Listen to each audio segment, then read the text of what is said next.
안녕하세요. 순금초대 유재고입니다. 오늘은 일요일입니다. 휴일 다음 주를 재충전하는 그러한 시간 되시기 바랍니다. 세상은 참 아이러니한 일들이 많이 있습니다. 제가 쇼츠로 올린 적도 있는데,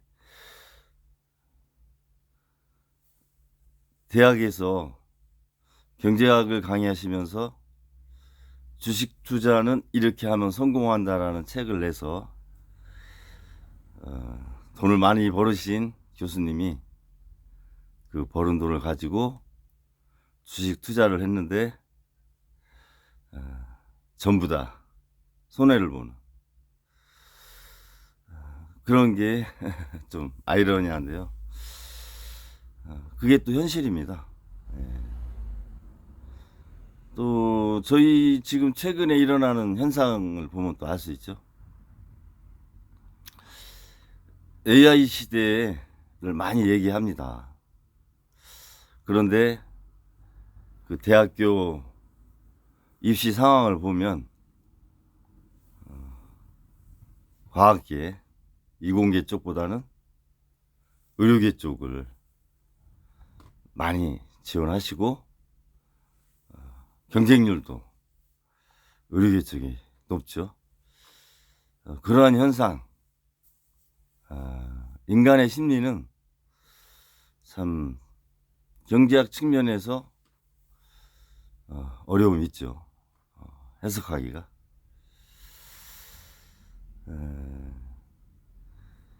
인간이 본인들이 행복하고 경제적으로 여유롭고 그런 삶을 지향을 하면서 사회를 사회적 합의로 발전을 시켜갑니다. 그런데 그러한 발전 과정에서의 사회적 합의나 어떤 제도가 스스로를 실업자로도 만드는 상황이 됐잖아요. 모든 일을 사람이 하던 시대에서 저희 한국만 해도 이제는 10명 중에 1명은 로봇이 합니다. 로봇 대체율이 한국이 10%가 됐어요. 그러면 노동자가 10%가 이제 산업 현장에서 줄어든 거죠. 같이 잘 산다는 것은 일을 해야 같이 살아나갈 수 있는데, 그 지향하는 과정에서 사람이 줄어듭니다. 고용이 줄어들어요. 그것을 또 발전이고 성장이라고 표현을 합니다. 이런 것들이 참 어떻게 해석을 해야 되는 건지 어려움이 있습니다. 경제학을 저는 잘 몰라요. 사실 잘 모르고 그냥 어깨너머로 경제원론 정도 들은 수준인데, 미시 조금 했고, 그 옛날에 김대중 정부 시절에 전철환 교수님이라고 있어요. 한국은행 총재하셨던 그분이 이제 경제학과 교수님이셨는데, 그분의 강의도 들어봤습니다.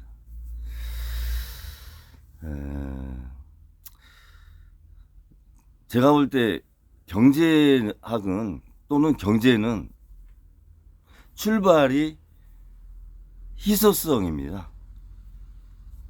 희소성의 원칙이 출발점이 돼서 모든 이론과 제도와 상황을 설명을 합니다. 희소할수록, 수량이 적을수록 가치가 높게 평가되죠. 그것을 가지려고 하는 사람은 많은데 하나밖에 없다. 그러면 상당한 가치가 있는 거죠. 그래서 이러한 희소성의 원칙은 모든 경제 부분에 적용이 된다고 봐야 돼요. 물가, 금리, 원유 가격, 주식시장, 환율, 이러한 유통되고 있는 재화와 용역, 이런 것들이 다 희소성의 원칙이 적용이 돼서 그 안에서 수요와 공급으로 가격이 형성돼서 사람들은 화폐라고 하는 수단으로 주고받는 것이죠. 물론 자본주의가 완벽한 제도가 아니기 때문에 나타나는 실업률, 저소득층, 소득의 분배가 고르지 못해서 나타나는 양극화, 이런 부분을 국가라고 하는 경제 주체가 세금과 복지 또는 제도로서 균형을 맞춰 나가려고 수정 자본주의로 이렇게 이제 왔죠.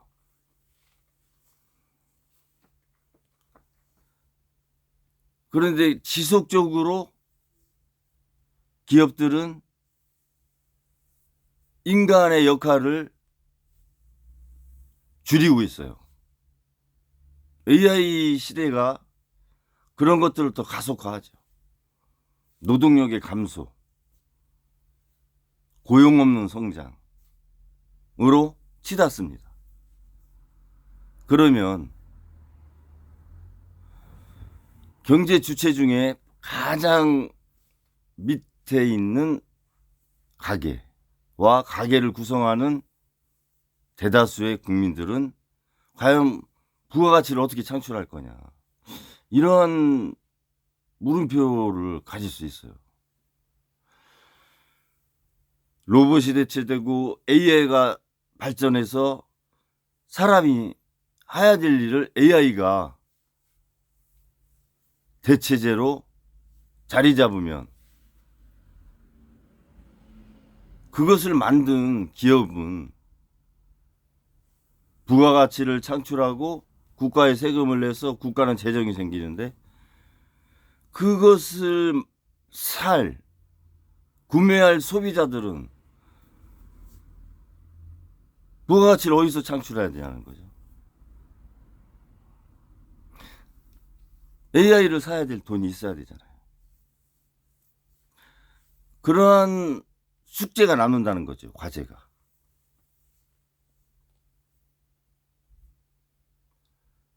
그래서 2024년 노벨 경제학상 수상하신 세 분의 경제학자님들은 논문에서 지난 시간에도 말씀드렸지만 재산권 제도가 같이 재산권이라고 하는 제도가 존중받고 우대받고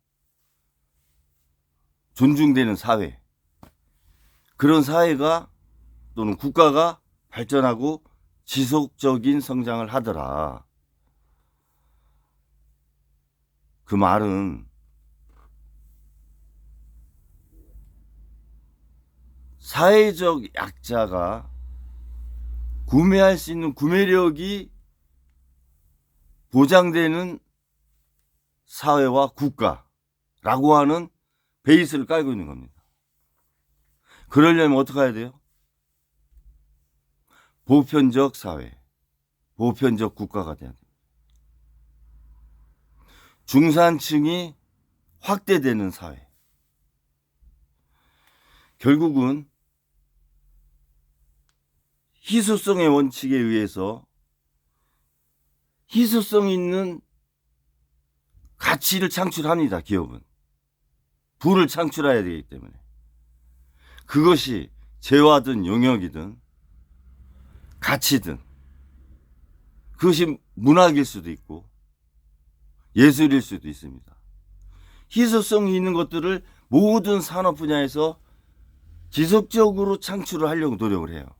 그래야 부가가치가 창출이 되기 때문입니다.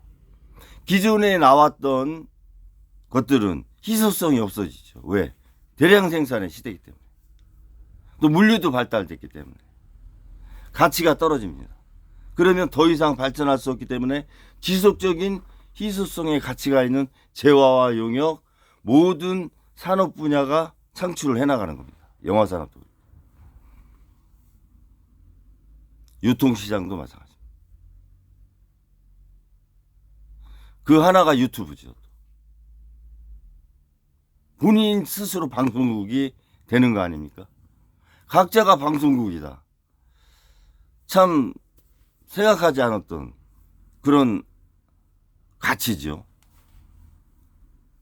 이것이 이제 보편화됐습니다. 그러면 유튜브를 뛰어넘는 새로운 가치가 또 창출이 돼야 되는 겁니다. 이렇게 지속적으로 세계와 인류는 희소성의 가치를 창출을 해나가야 부가 창출됩니다.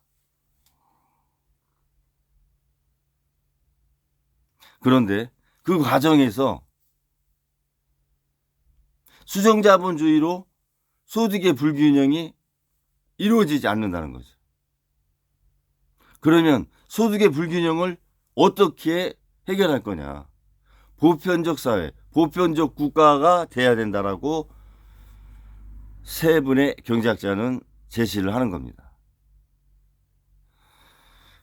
발전하는 과정과 발전한 결과물을 일부 상위권에 있는 계층이 많이 갖습니다.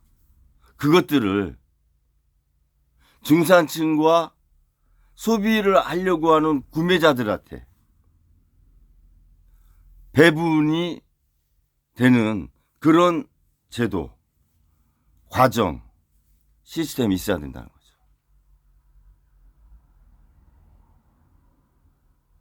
좀 어려울 수 있는 부분인데 있는 사람 걸 강제로 뺏는다는 것은 사회적 합의로서도 쉽지 않은 부분이죠.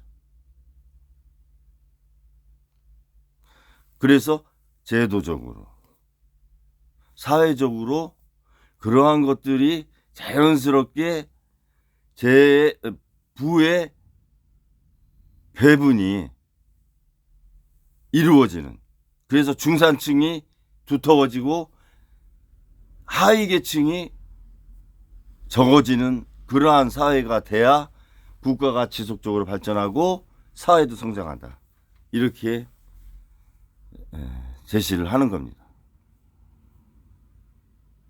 소련이 1917년에 볼셰비키 혁명으로 탄생해서 1999년에 저물죠.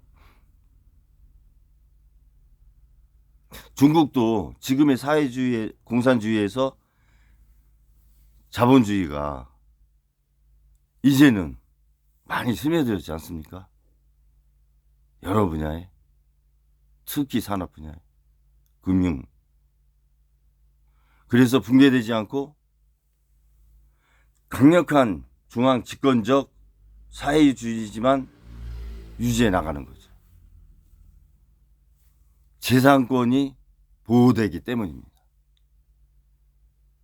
그것을 받아들였기 때문에 붕괴되지 않고 그나마 유지해 가는데 너무나 중앙 집권적인 상황이 한계에 다다른 거죠. 그것을 중국은 극복을 해야 될 겁니다. 제도로서. 과연 공산주의, 중앙 집권적 공산주의가 지속 성장 가능한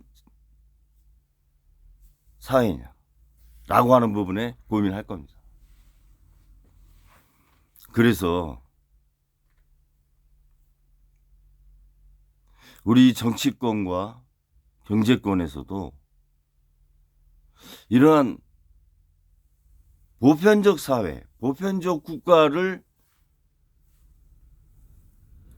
가는 그러한 마인드, 그리고 제도와 문화를 형성하는 큰 그림이 있어야 된다.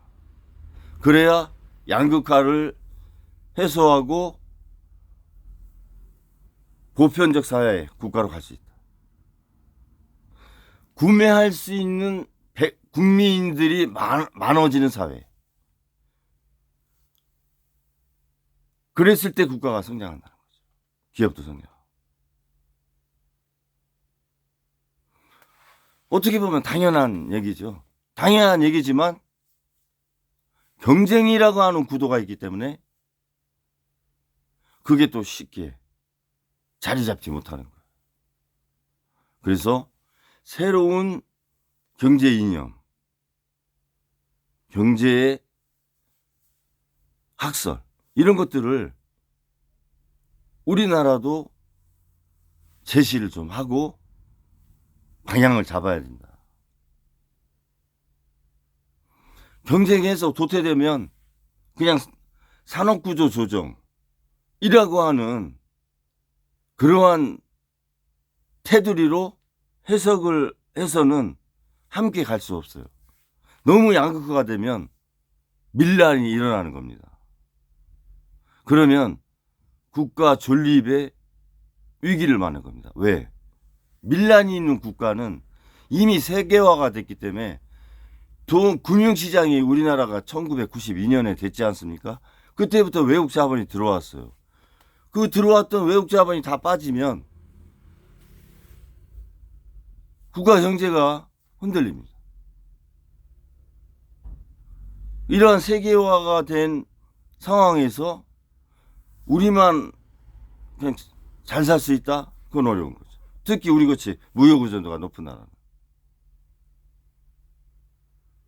그런 관점에서 구매력을 높여주는, 국민의 구매력을 높여주는 경제 시스템, 경제 알고리즘. 이번 노벨 경제학 수상 하신 세 분이 주는 메시지 의미 있게 한번 받아들이시고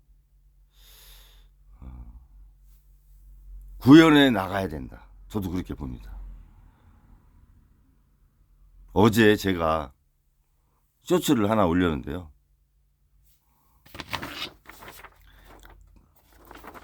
시는 아니에요. 끌림이라고 하는 쇼츠를 올렸습니다. 제가 한번 읽어보겠습니다. 끌림. 끌려 보셨나요? 가족과 이웃에, 친구와 연인에, 사회와 나라에, 선열과 민족에 끌려 보셨나요? 끌어 보셨나요?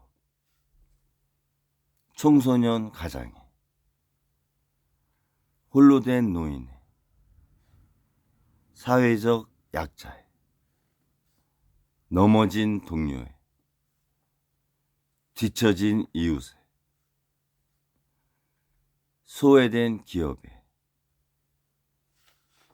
무도한 권력에 끌어보셨나요? 이렇게 해서 제가 쇼츠를 올렸고, 끌림은 동행이고 사랑입니다 라고 표현을 했습니다. 설레임은 많이 느껴보셨을 겁니다. 첫사랑, 연인. 설레이는 건 참 좋은 거죠. 설레임은 또 희망이고 원동력이 되죠. 파이팅. 저는 글쎄요, 뭐 나이가 이제 많진 않지만 60이 이렇게 간 넘다 보니까 설레임보다는 세상이 조금 무서워지고 두려워지는 그런 것 좀 느끼고, 언뜻 끌려보셨나요? 끌려봤나 내가? 또는 끌어봤나? 이런 생각이 들더라고요, 어제.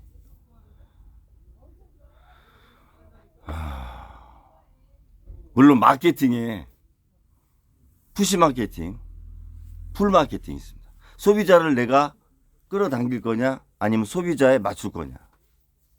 그런 쪽의 마케팅도 있고, 인바운드 또는 아웃바운드. 내가 직접 소비자한테 다가갈 거냐, 찾아갈 거냐, 아니면 소비자가 나를 찾게 할 거냐. 특히 텔레마케팅이 그런 거죠. 텔레마케팅이 소비자가 전화 오게 하는 마케팅은 인바운드고, 소비자가 공급자가 전화를 해서 상품을 판매하는 건 아웃바운드죠. 어느 한 가지만 있을 수는 없어요. 이게 같이 공존하는 겁니다. 마케팅은. 담배에는 건강에 해로우니까 피지 말라는, 이 생산하는 자가 사지 마세요라는 마케팅을 하죠. 안티 마케팅. 그것은 이제 국책, 공공기관이니까 국민의 건강을 보호하는 차원에서 그런 안티 마케팅을 하는 겁니다. 노이즈 마케팅하고는 다른 거죠. 꼭 지금의 어떤 끌림이라고 하는, 제가 말씀드린 거를 마케팅이 아닌 하나의 우리 인간의 감정, 한 개인의 정서 또는 사회의 문화라고 하는 관점에서, 이 끌림은 매력이죠. 참이. 매력이 있는 곳, 매력이 있는 사람, 매력이 있는 직업, 매력이 있는 공동체, 이런 데는 한 번 더 돌아보게 되죠. 그것은 끌려보는 거죠. 그리고 한 개인과 집단과 공동체가 매력이 있으면 끌어옵니다.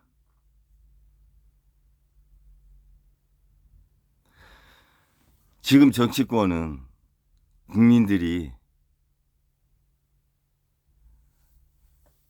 이렇게 매력이 있어서 끌고 오나요? 국민들이, 현 정부와 나라가 하는 일들이, 정치권에 있는 사람들이 매력이 있어서 끌려가나요? 이런 부분을 한번 이런 관점에서 생각해 볼 필요가 있다. 국민들이 끌림이 있게 하는 정치, 매력 있는 정치, 너무 어렵게 생각할 거 없을 것 같아요. 그냥 이렇게 생각하면 방법이 나오지 않을까, 이런 생각도 들고요. 우리나라 경제도 마찬가지입니다. 삼성전자도 마찬가지고.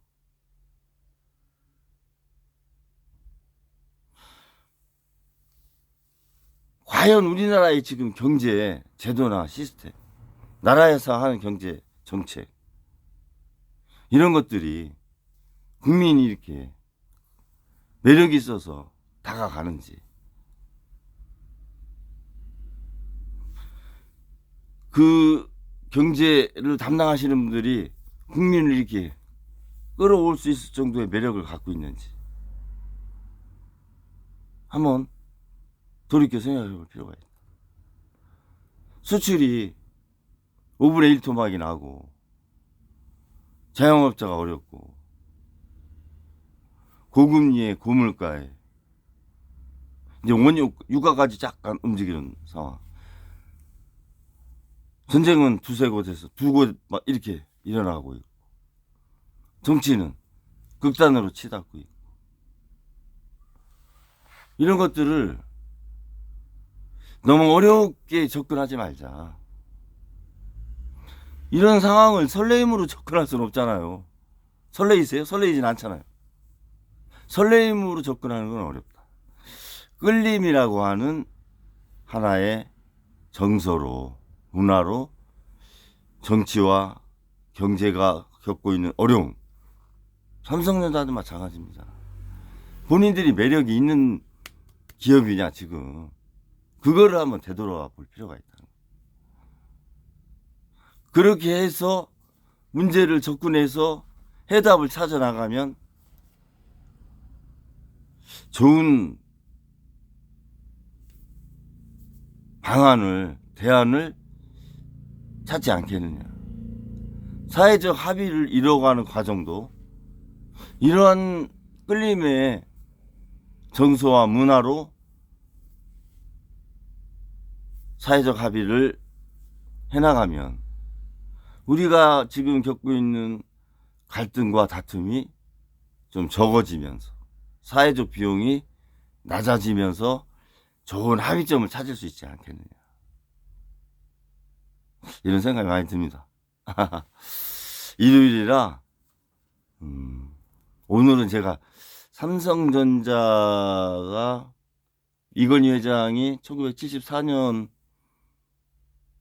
반도체에 좀 신경을 썼죠. 그때 한국 반도체가 이제 부도나면서 그것을 인수하려고 이병철 회장하고 이렇게 대화를 하면서 삼성의 신화가 시작이 됩니다. 딱 50년 전이죠. 그래서 삼성 50년에서 본 한국 경제라고 하는 썸네일로 한번 이렇게 삼성의 역사와 한국 경제의 역사를 한번 간단하게 말씀드리려다가 일요일인데 뭐 너무 막 피곤하고 힘든 얘기보다 어제 올렸던 쇼츠가 생각나서 오늘은 이런 내용, 끌림의 내용으로 한번 말씀드리고요. 다음 주 중에 삼성 50년 역사를 이렇게 한번 되짚어 보면서 왜 삼성의 오늘 현재 어려운 상황이 있고 어떻게 가야 되는가를 역사를 통해서 또 한국 경제 50년을 되돌아보면서 한번 정리를 같이 해보는 시간은 다음 주에 갖겠습니다. 오늘 하루도 건승하는 하루 되시고 즐거운 시간 되세요. 감사합니다.